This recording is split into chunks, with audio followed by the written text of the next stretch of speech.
Erap Estrada. So, I don't move in the circle of politicians. Kaibigan, yes. But to say that meron akong close relationship, personal relationship with them, wala naman. Kaya siguro, ganyan din siguro kadali sa kanila ang magdesisyon about the impeachment. Kasi wala naman talagang something that is worthwhile sa aming pagiging magkaibigan. Last question, Jason. Nagkaroon po ba kayo ng prior information na may impeach ka sa House on their last session day? Or may nag-PM ba sa inyo? Naka-receive po ba kayo? Or nag-tip sa inyo? Yes. Oo. Si JC. Si JC. Hindi siya natulog. Sabi ko sa kanya, matulog ka na, JC, kasi ang mangyayari ay mangyayari kaya sera-sera. Diba? Comment nyo lang po, ma'am. Alam ko matagal na ito, but the QC Prosecutor's Office itinasuwa yung patong-patong na kaso against you. Yes. What your initial reaction about that? And second po, any updates, security details natin, ma'am, tuloy po ba yung mag-drive po natin ng private security? Okay, hindi ko na sasagutin yan, ha? Dun lang tayo sa God Save the Philippines. Okay. Last na lang po, ma'am, from my end. Ma'am, you said God save the Philippines. Gaano na po kalala ang problema ng Pilipinas ever since na nagkaroon ng issue sa impeachment na ito? Parang, ano po yung nakikita yung problem sa Philippines ngayon at bakit nila inuna itong impeachment na ito? Gaano kalala ang Pilipinas na pag-iwanan na tayo ng panahon at ng ating mga kapitbahay dito sa region at napag-iwanan na tayo ng mundo. Malala siya since nagkaroon ako ng understanding. Kasi 1990s, tapos 1990s, magulo. Well, sa amin, magulo, sa Mindanao.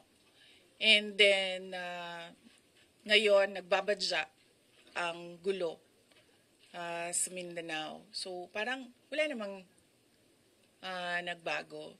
So, malala, sobrang malala dahil kung nakakausap mo yung mga tao na arawan yung kanilang sweldo, yung pera nila hindi na talaga sapat para sa pagkain, para sa kuryente, para sa bahay, para sa tubig, para sa pag-aaral ng kanilang mga anak.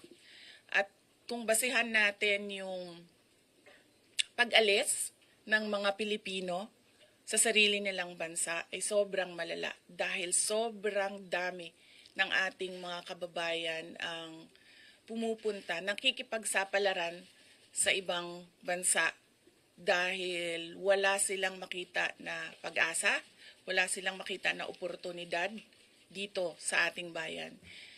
Kaya parang kaawa na tayo dito sa loob at nakakahiya yung estado natin kapag iniligay mo siya in a global stage na kung saan pinapanood tayo ng ibang mga lahi at ibang mga bansa. And because of that, tapos na tayo. Diba? Maraming salamat sa oras ninyo. Magandang umaga. Oh yeah. Yes, happy Valley. Basing on the palakpak ng mga kasamahan ko sa Office of the Vice President, okay naman sila.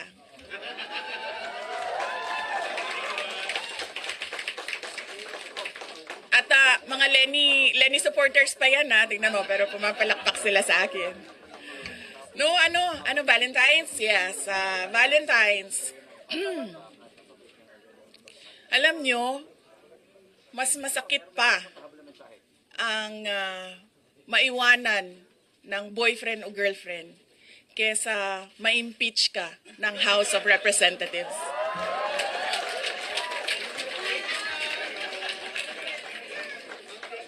Thank you, thank you. Mr. President, nagbago na ba ang desisyon mo na sabi mo hindi ka for impeachment? At pinapatigil mo yan? At kaya ang iglesia at ang iba pang mga Pilipino ay sumama para mag-register ng opposition sa impeachment? Nagbago na ba, sir? Kasi meron dinanggel kanina na for later release na pondo. Yan pwede lamang ma-release kung aaprubuhan ng Pangulo.